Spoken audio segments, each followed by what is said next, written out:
تو جواب ملتا ہے ہاں کیا، تم لوگ کیا کر لو گے؟ پھر جب یہ پوچھا جاتا ہے کہ سائفر آیا، دھمکی ملی اور رجیم چینج کیا گیا، ایک حکومت، عوامی حکومت کو گرایا گیا اسٹیبلشمنٹ کے ساتھ مل کر، جواب ملتا ہے ہاں گرایا، تم کیا کر لو گے؟ اب یہ تمام سوال جب عوام پوچھتی ہے تو عوام کو ایک جواب اور بھی ملتا ہے کہ 8 فروری 2024 کو تم سب لوگوں نے ہماری امیدوں پر پانی پھیر دیا، بھلا ہو اس مہربان شخصیت کا جس نے آ کر ہمیں سہارا دیا، جس نے ہمیں اپنے تسموں سے لٹکایا، جس نے ہمیں حوصلہ دیا اور ہمیں تمہارے ووٹوں کے بغیر اقتدار میں لا کر کھڑا کر دیا۔ اب جب ہم اقتدار میں آ ہی گئے ہیں، اب جب ہمارا الیکشن سے، ووٹ سے تعلق نہیں ہے، تو تم لوگ کون ہوتے ہو ہم سے سوال پوچھنے والے؟ پنجاب حکومت کا جو رویہ ہے وہ اس وقت ایسے ہی ہے کہ جیسے کوئی کمی کمین مزیروں کے ساتھ کسی بڑے جو ذمہ دار ہیں ان کا رویہ ہوتا ہے،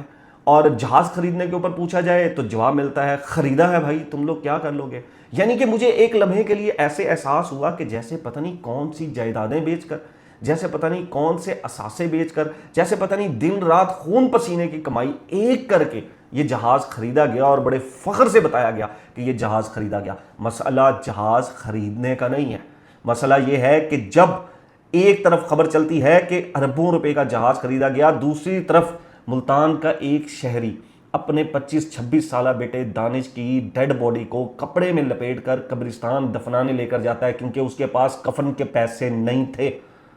پھر وہاں پر پولیس بلائی جاتی ہے، پولیس آ کر وہاں پر کفن دفن کا انتظام کرتی ہے اور پھر اس کی تدفین کی جاتی ہے۔ آپ لوگوں نے جو جہاز لیا، آپ لوگوں نے جو ڈبوں کے اوپر کروڑوں روپے اشتہار کے لگا دیے، آپ لوگوں نے ہر جگہ جو مریم نواز کی تصاویر لگا دی، ہر ہسپتال کا نام بدل کر مریم نواز کا نام رکھ دیا، یہ تمام پیسہ اس دانش کے باپ کے ٹیکس کا پیسہ ہے، یہ آپ کے باپ کا پیسہ نہیں ہے۔ یہ ہر غریب، ہر کسان، ہر مزدور، ہر پاکستان کے شہری اور اس کے باپ، اس کے دادا کے ٹیکس کا پیسہ ہے جس کے اوپر آپ عیاشیاں کر رہے ہیں۔ جب آپ سے پوچھا جائے کہ آذربائیجان کیوں گئے تھے تو جواب کیا ملتا ہے وہاں سے؟ وہ ایسے کرتے ہیں، وہ ویسے کرتے ہیں۔ ہاں بھائی گئے تھے ہم آذربائیجان، کیا کر لوگے تم؟ بھائی تم لوگ اس غریب، اس دانش کے باپ کے ٹیکس کے پیسے سے گئے تھے۔ جب تم لوگوں سے یہ پوچھا جائے کہ وہاں پر کون کون گیا تھا، کیا کرنے گیا تھا، تو جواب نہیں ملتا۔ اخراجات کتنے ہوئے، جواب نہیں ملتا۔ ایسے ایسے بل منظور کرائے جاتے ہیں جس سے انہی لوگوں کے ٹیکس کے پیسوں سے پلنے والے ان کی گردن دبوچنا چاہتے ہیں۔ تو سوال تو ہوگا اور جواب بھی دینا پڑے گا۔ کب تک سر کے اوپر جو ہے وہ دست شفقت رہے گا؟ جس دن سر سے دست شفقت ہٹے گا، میں گواہ ہوں کہ پی ٹی آئی کے لوگ بھی ایسے بہت سے میں نے دیکھے جن میں تکبر اور رونیت تھی۔ بہت سے ایسے لوگ تھے جو کھڑے ہو کر ایوان میں کہتے تھے کہ جان اللہ کو دینی ہے، اور رانا ثناء اللہ کے اوپر منشیات کے مقدمے بنائے گئے تھے، اور بعد میں جب حکومت گئی تو وہی حکومت کے لوگ کہتے تھے کہ جھوٹا پرچہ تھا۔ میں نے وہ رونیت دیکھی ہے، میں نے وہ تکبر دیکھے ہیں۔ اگر ان کی گردن میں سے سریے نکل گئے ہیں نا تو آپ لوگوں کی گردن میں سے بھی سریے نکل جائیں گے۔ لیکن میں یہ ڈیڈ شیور ہوں کہ جب آپ لوگوں کی گردنوں میں سے سریے نکلیں گے نا تو آپ گردن اوپر نہیں اٹھا سکیں گے، کیونکہ 8 فروری کو جو آپ لوگوں کے ساتھ ہوا ہے نا وہ پی ٹی آئی کے ساتھ نہیں ہوا۔ پی ٹی آئی واپس عوام میں مقبول ہوئی، عمران خان نے واپس عوام کے پاس جا کر اپنی مقبولیت بنائی، لوگوں کا ووٹ لیا۔ آپ تو وہ بھی نہیں لے سکیں گے، اب آپ ووٹ کو عزت دو کا نعرہ بھی نہیں لگا سکیں گے۔ یعنی آپ ایک اندازہ کریں کہ یہ آپ ایک تصویر دیکھیں، پی آئی اے کو بیچا گیا، پی آئی اے قومی اثاثہ اس کو بیچا گیا، اور اس کو بیچنے کی تقریب میں جب نئے مالکان کو وہ ہینڈ اوور کیا جا رہا تھا تو اس میں جناب محترم وزیر اعظم، میرے ملک کا وزیر اعظم وہاں پر کھڑے ہو کر بے شرمی سے تالیاں بجا رہا ہے کہ واہ ہم نے قومی اثاثہ بیچ دیا، اور ساتھ میں فیلڈ مارشل صاحب کھڑے ہوئے ہیں، ساتھ میں جو ہے وہ اسحاق ڈار صاحب کھڑے ہوئے ہیں۔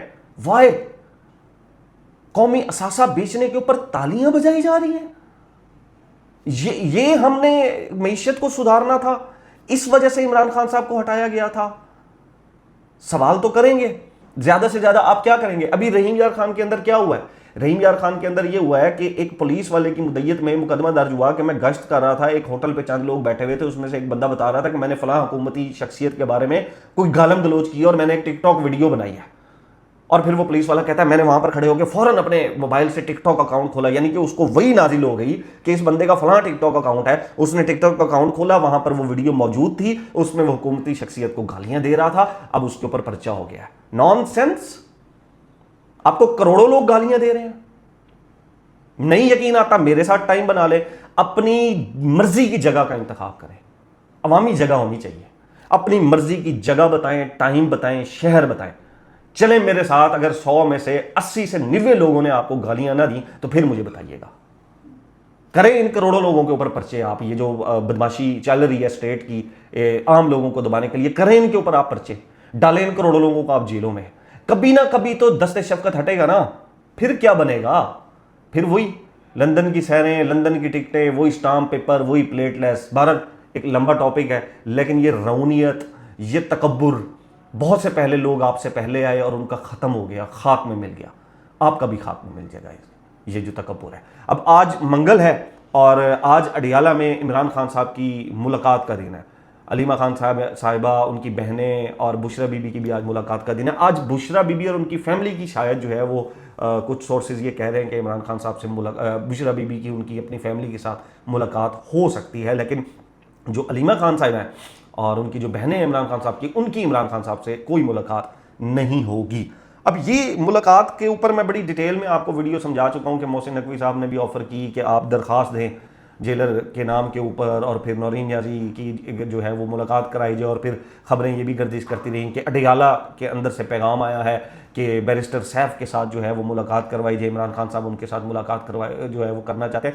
اڈیالہ جیل میں سے عمران خان صاحب کی بیماری کی خبر نہیں آتی ہے, وہ کیا کہنا چاہتے ہیں وہ خبر نہیں آتی ہے, لیکن جب کسی ایسے بندے سے ملنا چاہتے ہیں جو اسٹیبلشمنٹ یا حکومت کو سوٹیبل لگتا ہے وہ خبر باہر آ جاتی ہے. کیسے آ جاتی ہے؟ جیلر نے آ کر بتایا ہے. کس نے آ کر بتایا ہے؟ جیلر نے آ کر بتایا ہے. کوئی بہنیں ان سے ملنے گئی ہیں, کوئی ڈاکٹر ان سے ملنے گیا, کچھ بھی نہیں. تو ہر چیز کو پری پلان طریقے سے اس وقت جو ہے, میں نے پہلے بھی آپ کو کہا تھا علیمہ خانم صاحبہ کے انٹرویو سے پہلے کہ گورنمنٹ ایک ملاقات لازمی کروانا چاہتی ہے, کیونکہ وہ پریشر توڑنا چاہتی ہے جو پچھلے 7 منتھ سے اس کے اوپر بنا ہوا ہے کہ عمران خان صاحب سے ملاقات نہیں کروائی جا رہی. وہ یہ چاہ رہے ہیں کہ عمران خان صاحب سے ملاقات ہو اور باہر آ کر یہ کوئی بات لازمی کریں گے, نہ بھی کریں تو اگلے پھر 1 سال یا 1.25 سال تک ہم یہ ملاقاتیں جو ہیں وہ بند کر دیں گے. لیکن یہ تمام چیزیں ہر منگل والے دن, ہر جمعرات والے دن ان کی بہنیں وہاں پر موجود ہوتی ہیں. اور آج کل گرمی 44-45 ڈگری سینٹی گریڈ, اندر کمرے میں اے سی نہ چل رہا ہو تو پسینے آ رہے ہوتے ہیں, اور باہر ان کی بہنیں وہاں پر جو ہے شدید گرمی تپش کے اندر کھڑی ہوتی ہیں اپنی بھائی سے ملاقات کرنے کے لیے. لیکن اس حکومت کے اندر تھوڑی سی بھی رحم دلی نہیں آ رہی, انسانیت نہیں ہے اس کے اندر کہ ان کی ملاقات کرا دیں. لیکن ساتھ تحریک تحفظ آئین 2 سال سے اوپر عرصہ ہو گیا, اپریل 2024 میں یہ بنی, اور اس کے موٹیو کیا تھے وہ سب کو پتہ ہے. لیکن اس تحریک تحفظ آئین کے بعد ہمارے جو محمود اچکزئی صاحب ہیں وہ نیشنل اسمبلی کے اپوزیشن لیڈر بن گئے. علامہ جو صاحب ہیں وہ سینٹ کے اندر جو ہے وہ اپوزیشن کے لیڈر جو ہے وہ بن گئے. اور ملا کیا عمران خان صاحب کو؟ کیا 2 سال 2.25 سال کے اندر کوئی ایک اچیومنٹ ہے اس تحریک تحفظ آئین موومنٹ کی, سوائے کہیں پر جانا, فوٹیجز بنوانا, پکچرز بنوانا, کہیں پر جا کر جو ہے وہ 1 دن کی کوریج مل جانا؟ اس کے علاوہ کوئی ایک اچیومنٹ ہے تو بتائیں. کوئی ایک ریلیکسیشن عمران خان کے لیے, کوئی ایک انسانی ریلیکسیشن عمران خان کے لیے, کوئی ایک لیگل ریلیکسیشن عمران خان کے لیے, کسی ایک مقدمے کا فیصلہ, کوئی ایک رہائی کوٹ لکھپت سے ہی ہو جائے, کوئی ایک جو ریلیکسیشن ہے وہ کسی پی ٹی آئی عہدے دار کے لیے, کوئی بھی چیز, کوئی عمران خان صاحب کو ہاسپٹل شفٹ کروا پائی یہ تحریک؟ کچھ بھی نہیں ہو سکا. عمران خان صاحب کی جو اہلیاں ہیں ان کے بارے میں کچھ کر سکے, وہ اتنی بیمار شدید, ان کی کوئی ملاقات کروا سکے؟ کچھ بھی نہیں.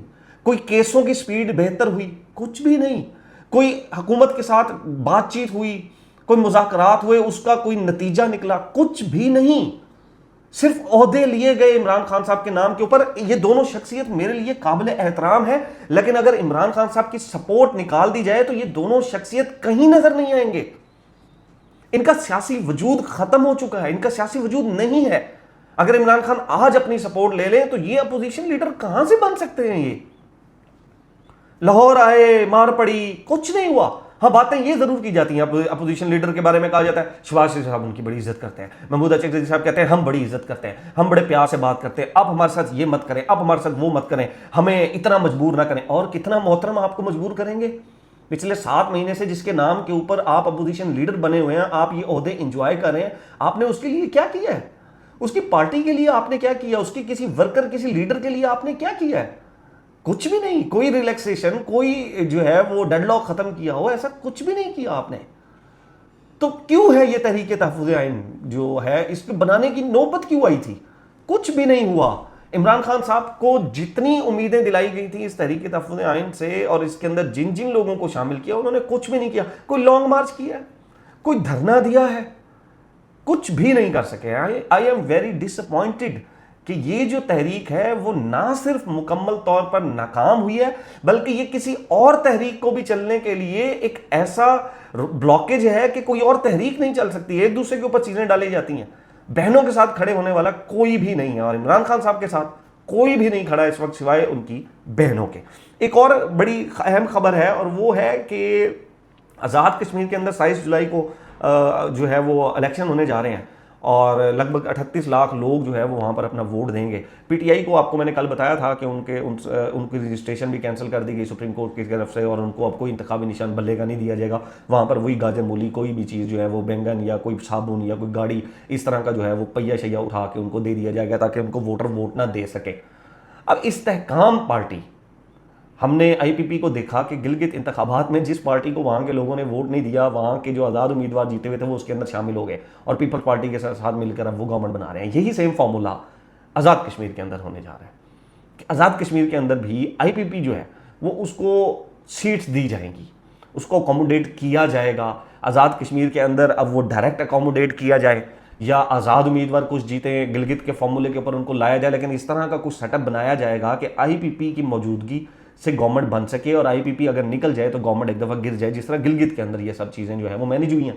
تو اسی طرح آزاد کشمیر کے اندر بھی یہ تمام چیزیں جو ہے وہ آنے والے دنوں کے اندر مینیج اس کو جو ہے وہ کیا جا رہا ہے اور یہ تمام چیزیں چلیں گی. اب یہ اس کے اندر میں آپ کو تھوڑی سی اور چیزیں جو ہے وہ بتاتا ہوں کہ دو جو خاندان ہیں یعنی کہ پیپلز پارٹی اور نون لیگ، ان سے بھی اب اسٹیبلشمنٹ جو ہے وہ تھوڑی سی تنگ ہے. وہ کہتے ہیں کیا اب یہ دو ہی خاندان ہیں، اب ایک طرف عمران خان ہمیں لڑ گیا، اب تیسری ہمیں چوتھی بھی ایک قوت چاہیے تاکہ ہم ان دونوں کی بلیک میلنگ سے بھی نکلیں. ادھر سے پی پی کرنا شروع کر دیتی ہے، ادھر سے وہ کرنا شروع کر دیتے ہیں مسلم لیگ نون والے. تو اس وجہ سے اب جو ہے وہ آئی پی پی کو بھی ایک جو ہے وہ چانس دیا جائے گا اور آئی پی پی نے علیم خان صاحب ہوں اور بہت سے لوگ ہوں اپنے انہوں نے سیاسی مستقبل جو ہے وہ داؤ پہ لگائے جو بقول ان کو یہ لگتا تھا کہ یہ بہت بڑی توپ ہے سیاست میں، لیکن وہ حال ہم نے گلگت میں دیکھ لیا. تو بہرحال کہیں نہ کہیں ان کو بھی اکوموڈیٹ جو ہے وہ کیا جائے گا. اور ساتھ ہی سندھ طاس جو معاہدہ ہے پانی کا جو پاکستان اور بھارت کے درمیان میں ایک معاہدہ ہے، اس کے اوپر اس وقت پاکستان نے انٹرنیشنل فارم کے اوپر جو ہے وہ بڑا سخت موقف دیا ہے.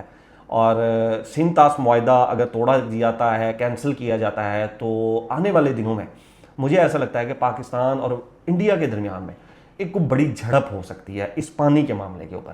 کیونکہ پاکستان میں جو سٹیٹمنٹ پاکستان کی طرف سے دی گئیں اور بھارت کی طرف سے جو سٹیٹمنٹ دی گئیں اور پھر یہاں سے یہ بھی سٹیٹمنٹ دی گئی کہ تم ہمارا پانی بند کر دو گے تو ہم تمہارا گلا جو ہے وہ دم بند کر دیں گے یا ہم تمہاری شہر جو ہے وہ بند کر دیں گے. اس طرح کی سٹیٹمنٹ صرف مذاق میں نہیں دی گئی تھی. اور اگر اس دفعہ پانی کے ایشو کے اوپر جھڑپ ہوتی ہے تو میرا نہیں خیال کہ اس دفعہ ٹرمپ بھی اگر کہے گا کہ جی بند کر دیں یہ جنگ اور خاموشی اختیار کر لیں، تو ایسا میرا نہیں خیال کہ ایسا کچھ بھی اس دفعہ ہوگا. تو پاکستان اور بھارت کے درمیان حالات جو ہیں وہ ان سٹیٹمنٹس کو دیکھتے ہوئے مجھے ایسا لگتا ہے کہ مزید آئندہ آنے والے دنوں میں کشیدہ ہونے جا رہے ہیں. اور اگر یہ پانی کا مسئلہ رہتا ہے تو پھر ظاہری سی بات ہے پاکستان نے کیا کرنا ہے، پاکستان نے اپنے جیٹس بھیجنے ہیں جہاں جہاں پانی روکا ہے انہوں نے جا کے میزائل ٹھوک دینے نے، اور تو کچھ بھی نہیں. پانی تو نہیں نا بند کر سکتے. اب جنگوں میں اتنے بندے نہیں مر جاتے جتنے یہ پانی کے قحط سالی سے جو ہے وہ مر جائیں گے. تو پانی تو نہیں بند کیا جا سکتا. یہ تو شہر ہے، کسی بھی ملک کی یا انسان پانی کے بغیر تو زندہ ہی نہیں رہ سکتے، نہ اناج ہمارا اگ سکتا ہے، کچھ بھی نہیں ہو سکتا. تو آنے والے دنوں میں مجھے ایک سکس سینس میری کہہ رہی ہے کہ ایک اور شاید کوئی ہلکی پھلکی یا کوئی بڑی جھڑپ اس طرح کی کوئی ہو سکتی ہے جو پانی کے معاملے کے اوپر پاکستان بڑا ہارڈ قسم کا سٹانس لے اور بھارت کی ایک دفعہ پھر سے طبیعت جو ہے وہ فریش کر دی جائے کہ رو کے بخاؤ ہن پانی. تو اس طرح کی چیزیں بھی آنے والے دنوں میں ہو سکتی ہیں. ہمارے لیے اب تک کے لیے اتنا ہی. نیکسٹ ولاگ تک اپنا اور اپنے اس چینل کا خیال رکھیے گا. اللہ حافظ.